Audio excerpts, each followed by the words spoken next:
get everyone's attention and get this thing rolling, because I'm sure there'll be several questions when we're done. And we wanted to try to get together and give you an overview of things that have happened. I know that this has been on the forefront of everybody's mind, and we're here today to just try to provide some insight on the process and how it relates to the Bristol Resort and Casino.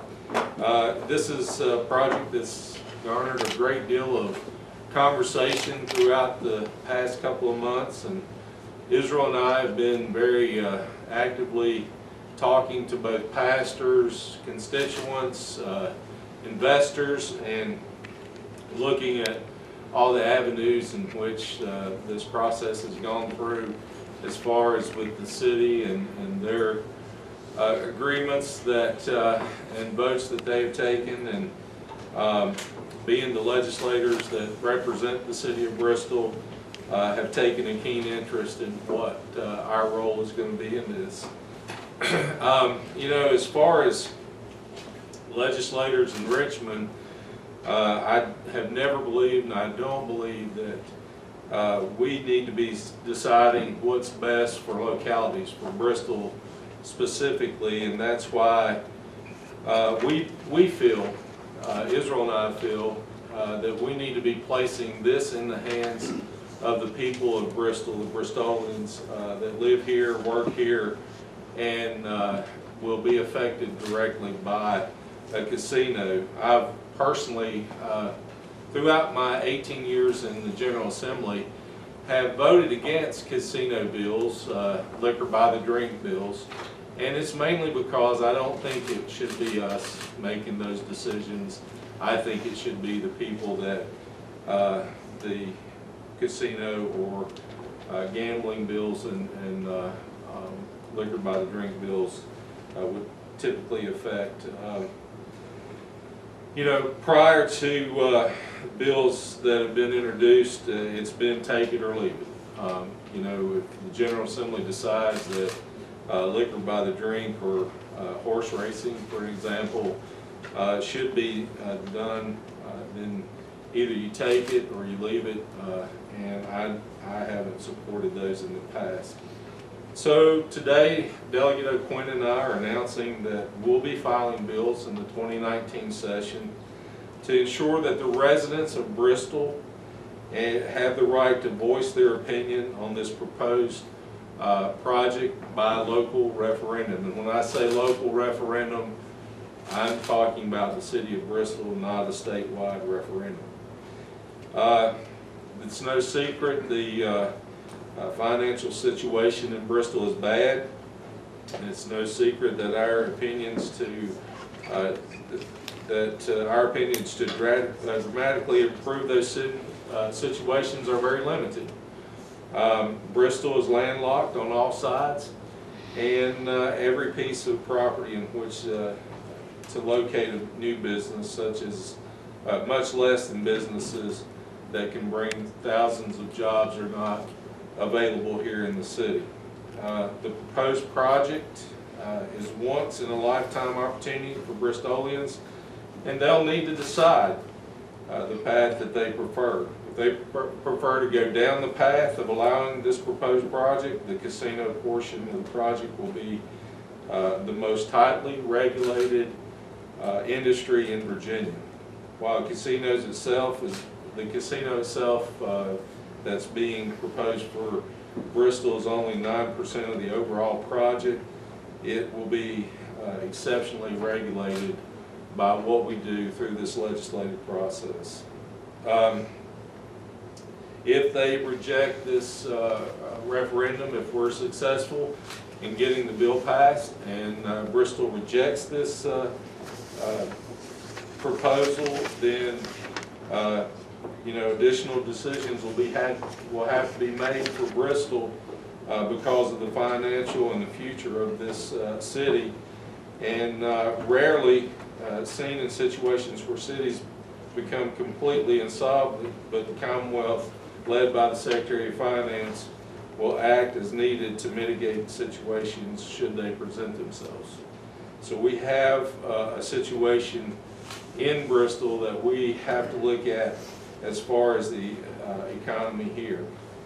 Options for an insolvent city are limited and narrowed, and would likely result in the city being turned into a town, at which point it would have to be absorbed by the county and would cease to exist as a standard of political subdivisions. Prior to that, deep cuts would likely be made, incurring cuts to education, transportation, public safety, simply because the city's bonds must be paid off and its debt eliminated in some form or fashion. So I tell you that because in all the decisions and all the things that we've been going through for the last 2 months, looking at whether we actually wanted to act on legislation or not, all these things have come into play and been a conversation of why we're here today to announce this. We're not trying to persuade nor dissuade anyone when it comes to this project, but folks deserve to know all the consequences of passing a referendum and also voting down a referendum. One final angle to consider is this: we believe expanding gambling in Virginia is inevitable. 18 years that I've been in the General Assembly, both House and Senate, I've seen some form or fashion when it comes to gambling and casinos. Efforts have been afoot in Virginia for years, and they're picking up steam. Expanded horse track betting easily passed the General Assembly during the 2018 session.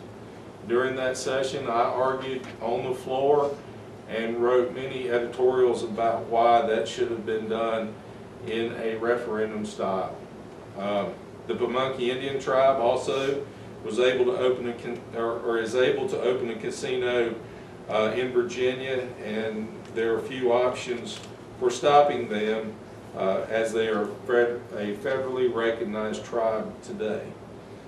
Further efforts were made last year. Both Tennessee and Kentucky are expanding gambling. Kentucky's already announced their effort to locate a casino just across the state line. I think Pikeville is where they're looking at. Finally, the General Assembly makeup now is 21-19 in the Senate, 51-49 in the House.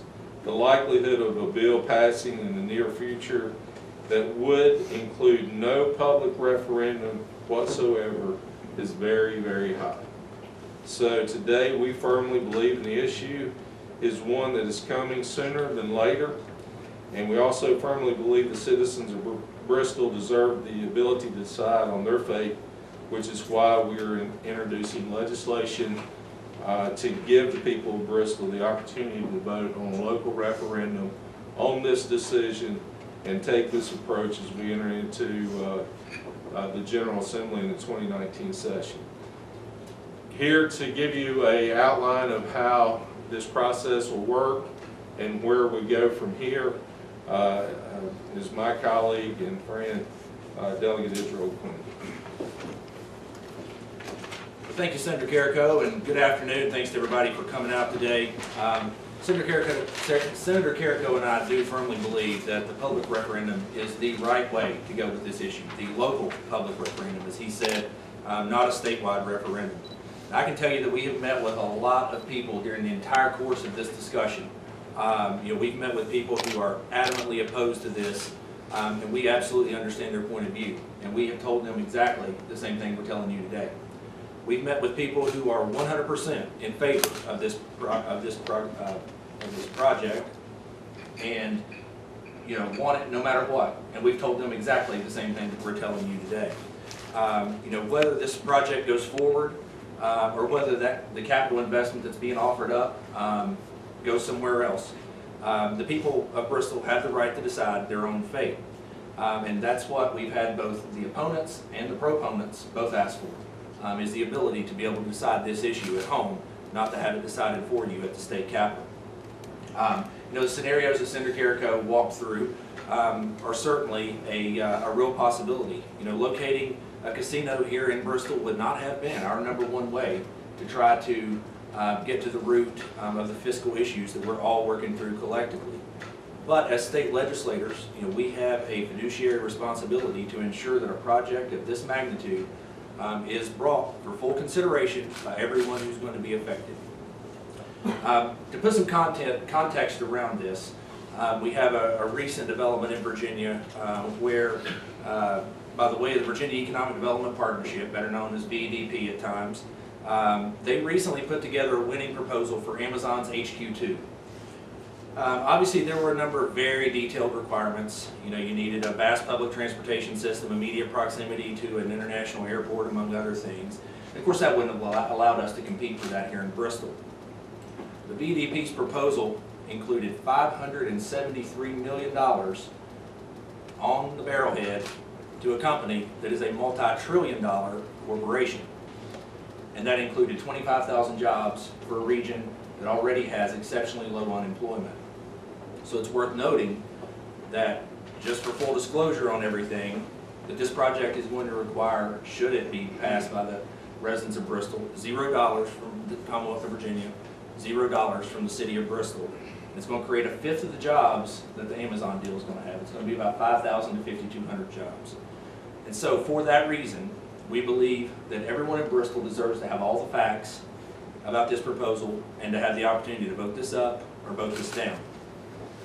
One of the things that we're also working on is a revenue sharing agreement in this bill that, should it pass, would mean that part of the money would go to other surrounding localities to be used for restricted purposes, more than likely education, transportation, and public safety. Obviously, the Commonwealth is entitled to a part of that money. The City of Bristol is entitled to a good portion of that money, and of course that could go to pay to pay down the outstanding debt, but would also be able to further bolster those core pieces of government: education, transportation, public safety. And of course, public safety is a big deal and something that we're taking into full consideration as this project goes forward. So now I'm going to walk through the legislative timeline so that everybody is clear on exactly where we're going with this. That's this document. So the first day of session for 2019 is January 9th. The bill filing deadline is January 18th, so about 9 days after the initial first day of session. Crossover, and I know for our friends from Tennessee, y'all don't have crossover in Tennessee. Everything runs on parallel tracks. In Virginia, we have crossover. So the first half of session, the House hears only House bills, and the Senate hears only Senate bills. Following crossover on February 5th, all the bills that have passed the House will go to the Senate. All the bills that have passed the Senate will come to the House. Anything that fails goes by the wayside. Those are the only bills that get considered. The last day of session tentatively is scheduled for February 23rd. Some years we get out a couple of days early, some years we get out a couple of days late, but February 23rd is the tentative last day of session. Veto session, which is the day when we go back 6 weeks after adjournment, so of course April 3rd is tentative as well, to consider bills that the governor has vetoed or amended, is tentatively April 3rd. July 1st is when new legislation will go into enactment. Bills that the governor has signed or bills in which he has vetoed or amended, to which the House has either acquiesced to his amendment or has overridden his veto. And then on November the 5th, 2019 elections would be held. And should these two bills pass, then that is most likely when this item would be on the ballot in the city of Bristol. So I will say that the administration, the governor's administration, the Secretary of Finance, all the members of the Southwest Virginia Legislative Delegation, and the General Assembly at large is going to respect the decision that's made by the residents of Bristol. And we will move forward accordingly based on the decisions that the folks made right here that are going to be affected positively or negatively by this potential project. So, any members of the media have questions, we'll be happy to take those, but we're also happy to do those one-on-one if you prefer. I'd be interested in hearing your thoughts on the how you feel your colleagues will react to this, considering what other bills may be out there. You mentioned the Indian tribe. Sure. And I hate to say lay odds on it, but how do you feel about it? Well, how about we'll divide it up House and Senate, because that's, obviously we'll have separate bills. I can tell you that, as this project was initially being discussed, It was not something that the House leadership, at least on the Republican side of things, was particularly wild about. And as I said, it wasn't our number one option for trying to solve any of this. But as we've gone forward, the thing, again, that everyone has asked for, whether they're for it, whether they're against it, is to have the local referendum piece. And in talking to the Speaker of the House, the Chairman of General Laws, which is probably where this will have to go, that is something that we have become insistent upon. That's something that they also agree and are insistent upon. And so as long as that particular piece of it is in there, that is the part that everyone feels the most strongly about. And so I think from the House perspective that the option or the potential for getting this passed through the House and hopefully over to the Senate so that people in Bristol can decide is probably actually pretty high. And in the Senate, you know, like I said, last year we discussed the casino or the slot machine bills going into the horse racing venues. That came out very strongly in the Senate. I think this year you're going to see several versions of allowing gambling casinos in Virginia. One of the main reasons that Israel and I, Delegate Quinn and I, had gotten into this conversation with the investors, with the public, with everyone else is we felt that it was vitally important, knowing what we'll probably see in the General Assembly as far as straight out casino gambling, forming a commission, all those things that take place was going to happen. We feel so strongly on the fact that this should be local options, that we feel it was our duty as legislators to carry legislation to that measure. And if we did so, then you know, we have the ability, with it being our legislation, to reject any amendments to it, strike it if it gets out of hand, to where it's a widespread gambling bill across the state and doesn't allow the localities to vote on that option. So you're saying that there is a possibility that there could be statewide, essentially casino acceptance. I don't think it's a possibility. I think it's going to be introduced. I mean, Chad Peterson and Mark Sickles just announced their intentions of putting forward bills for sports betting in Virginia and statewide. And so your bill then could have the possibility of Virginia says yes to casinos, but Bristol says no. No, we are trying to draw this at a narrow level to where it only allows the locality within itself. So theoretically, the answer to your question would be yes. However, what we're trying to do is ensure that before that ever comes to fruition, that Bristol gets a say-so. Now, you could have a situation later down the road where a bill comes through, and Senator Carrick goes right, there will be bills filed this session that are wide open, open-ended, let's put it everywhere and anywhere. But you could have a situation where a bill of that magnitude does pass somewhere down the road. I mean, if you look at that horse racing bill, I don't remember what it got, 30-some votes in the Senate, it got 79 votes in the House.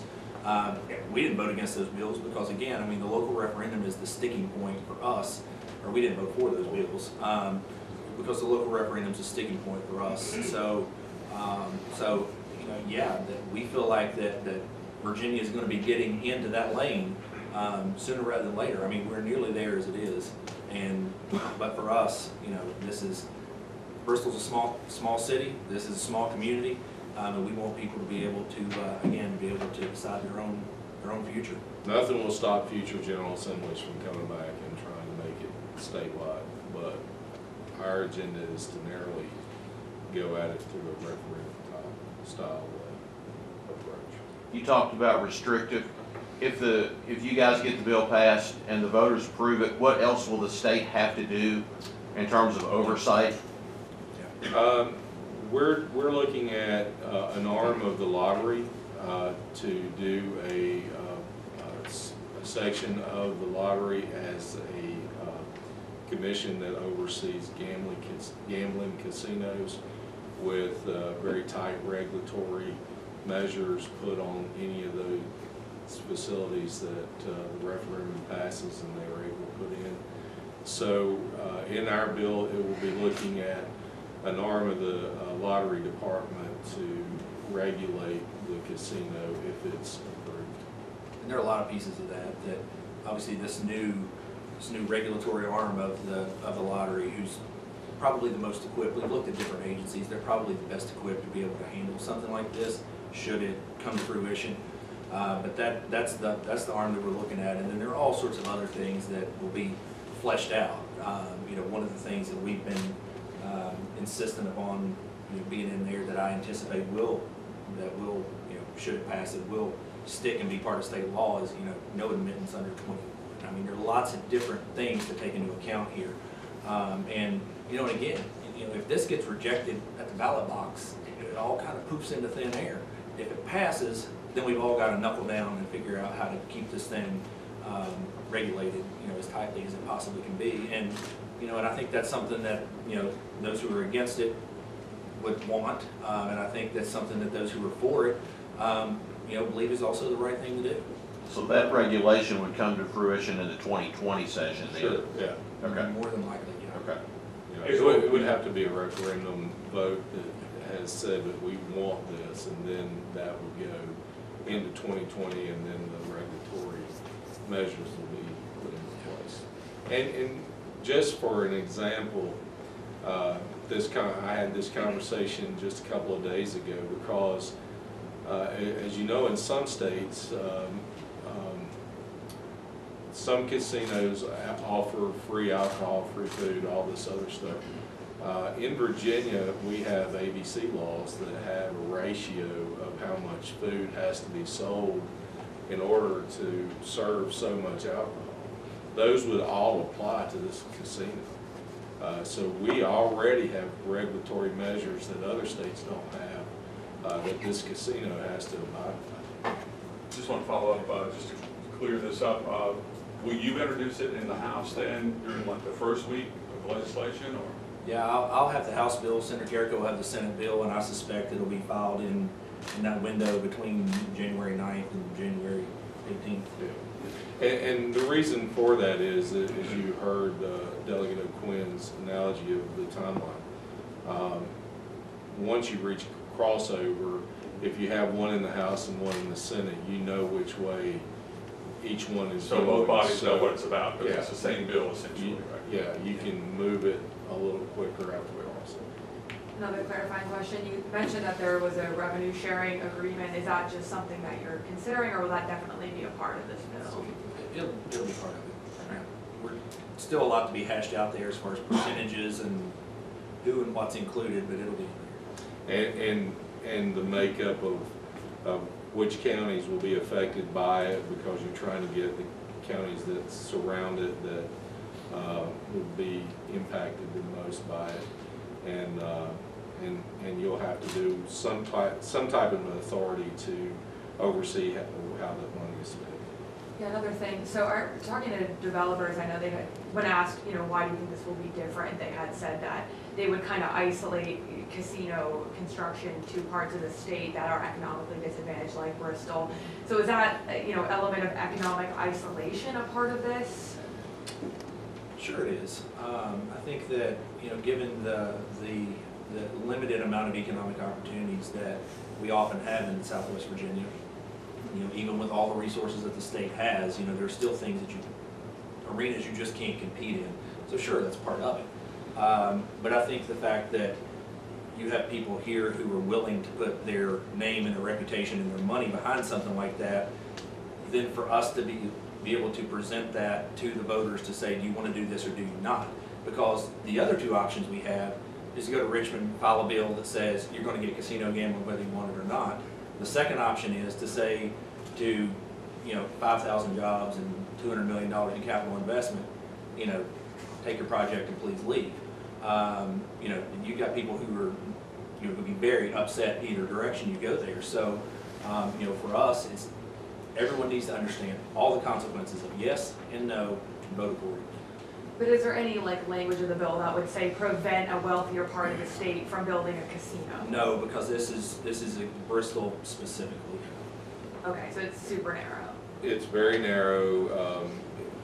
I don't know how many localities in Virginia that actually would meet the criteria. There's more than Bristol, because if it was only Bristol and Bristol was named, it would make it special legislation, and it's not.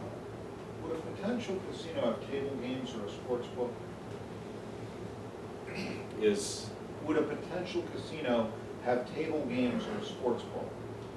They would have table games, roulette, wheel, all the things that you see at a casino. I don't know about sports book. I think that particular aspect's still up for debate in Virginia overall.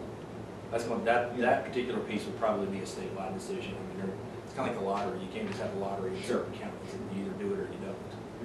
But they do want that as part of the casino. You don't know that specifically. I mean, if it comes to fruition, maybe, I don't know. That's a good question for them. The governor's been kind of silent on this issue. Any idea how he stands? Well, he came out with a statement just today about that he was open to gambling in Virginia, and that he was forming a commission to look at the overall impact. You kind of already spoke to this, but just to kind of get another quote on it. So you said you believe expanding gambling in Virginia is inevitable. What do you feel like is at stake if Virginia lags on pro-gambling, pro-casino legislation? You know, Kentucky and Tennessee get ahead. Well, number one, with the federal recognition of the Pamunkey tribe, Virginia is headed down the road by that merely. Just the compact that has to be developed between the tribe and the federal, the state and the federal government is the only thing needed right now to be able to have a casino with that Pamunkey tribe. The other part is, you know, we see bills every year. We see bills come forward, and they normally die by a vote, maybe in committee, meaning that if it wasn't for one vote in committee, it would be on the floor, and that gives it a greater chance of passing. So we see the potential possibility as Virginia changes, as Virginia chooses to go down this road, more and more people feeling like casinos are needed in Virginia, because we're only one of 5 or 6 states that did not allow it. With that committee, though, I mean, if I'm not mistaken, the makeup has not changed. It's still 8-7 Republicans historically voting, Right. you know, all opposed. I mean, have you spoken to anybody in that Well, committee that? I don't think they've had a referendum type approach to it at this point. It may sway one. They've all been wide open bills in years past. Would you all be open to combining your bill with somebody else's if it aligned with what you all are trying to do? We would probably just as soon not do that. I mean, we're trying to keep this a Bristol issue. We're not opposed to them putting theirs in ours, as long as we run the show. As far as the referendum, stays. the referendum is the key. That's the whole reason that I feel compelled to carry the bill. I want to have that control of what I'm putting forward. So you wouldn't oppose that any community in Virginia, as long as it were a referendum?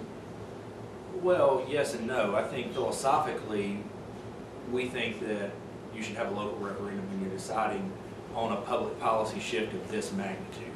Now, that's for some other legislative delegation to deal with. We're just dealing with this one, and you know, we'll see if anybody else wants to try to take this tack or not. We're really the first ones to pick this ball up and run with it as it relates to the public referendum. Again, every other bill that's ever been filed, the ones in Portsmouth, the ones in Northern Virginia, are all open-ended, wide open, do whatever you want to do kind of things. And philosophically, that's just not where we're at on this. And I think that you know, if they meet all the criterias that are in our bill, they could do it now. But they would have to have the economic impact that we're seeing, the situation that we're in, and the fact that they'd have to have private investors that are willing to go in, and the state doesn't dump any money into it. And a lot of these places are counting heavily on state involved funding, and we're not. So it makes it a little more unique as far as somebody wanting to put their bill into ours because they give up the state funding at that point, and that project probably will never come to fruition. I will say the investors have been over backwards to help us to address our major concerns. Like we said, we're the most unlikely two legislators to carry a gambling bill. But because of the financial situation that we see Bristol in, the fact these investors are willing to invest their money, the Chimera economic impact that they show that this could, create, 18 months after the referendum passes, you're creating somewhere around 2,000 jobs, and then within 7 years, you're up to 5,000. And close to $1 billion impact. It's something that we can't, as legislators, just say no. Or we could cross our arms and say we're not doing anything, and then face a bill that may allow gambling statewide, and we said no to it, but we still got it. So are you saying desperate times call for desperate measures? Well, I think we have a situation in Bristol where something's going to happen, and we're limited to the amount of area in Bristol to have businesses. So when you have an option here of something that can grow and something that can bring the jobs that's needed, I think you have to really, as an elected official, I'm elected to vote to represent those for and those against, and this was the best option that we felt would give them a voice in that. I would say that the answer to that is that desperate times have produced a unique circumstance, and that, again, we could dig in and say we're going to do nothing. The General Assembly can pass a bill that says you're going to get it whether you want it or not. To us, it's a controlled response that's decided at the local level. And it's been my argument since the 18 years that I got there, is that legislators in Richmond shouldn't be deciding this. It's the people that it affects the most.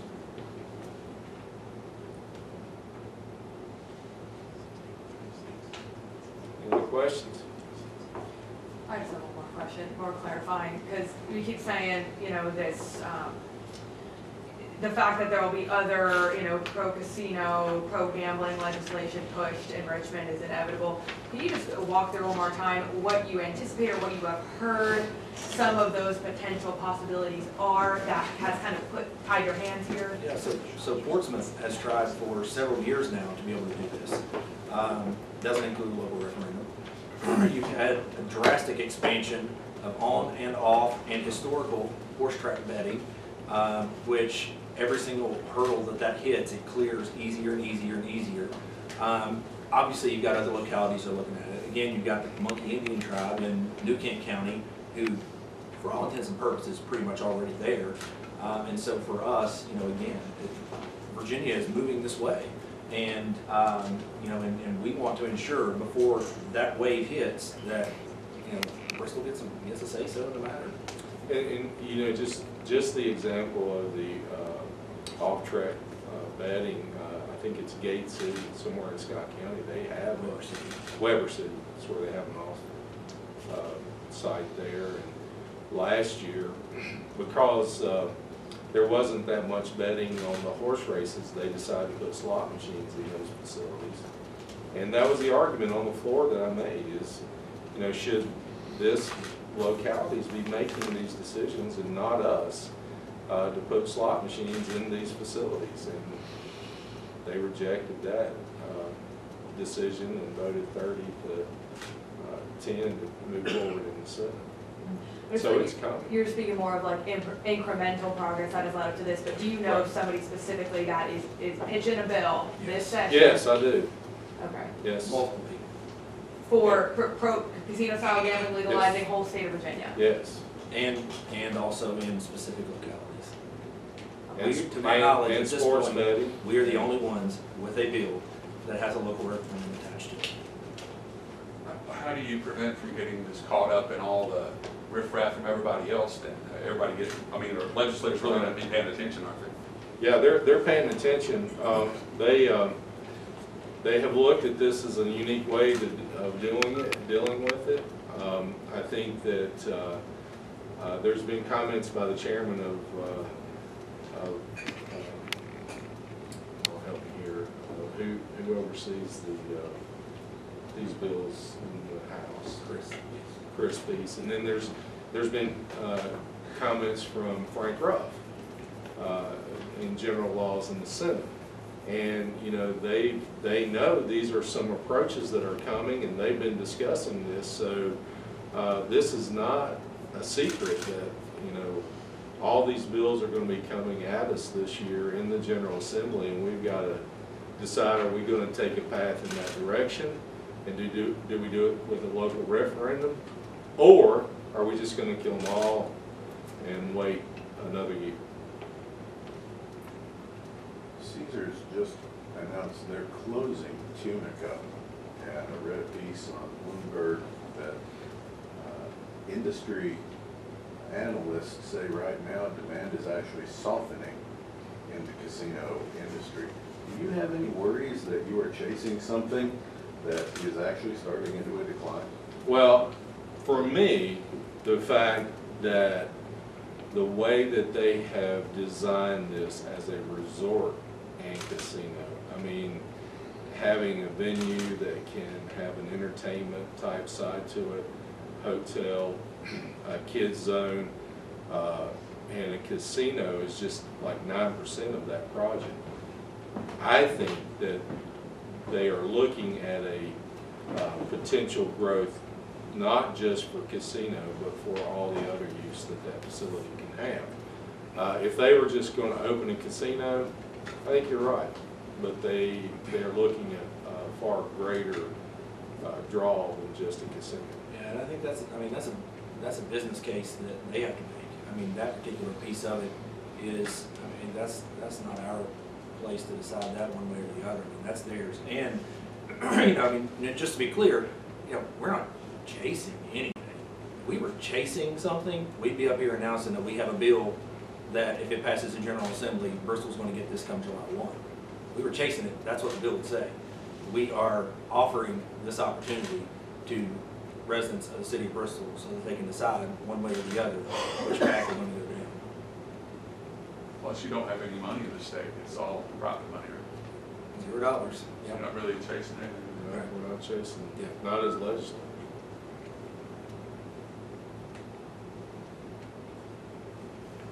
I'm just chasing the tailwind to get to Richmond. That's the only thing I'm chasing. All right, well, again, thank you all very much. We'll be happy to talk to you separately if you want to. Thank you.